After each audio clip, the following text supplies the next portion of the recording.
Ömrümün kaybına varıp kaldım.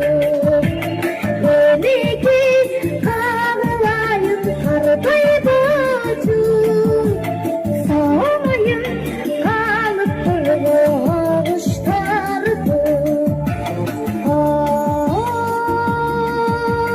Altın enem, men üçün kança tatlı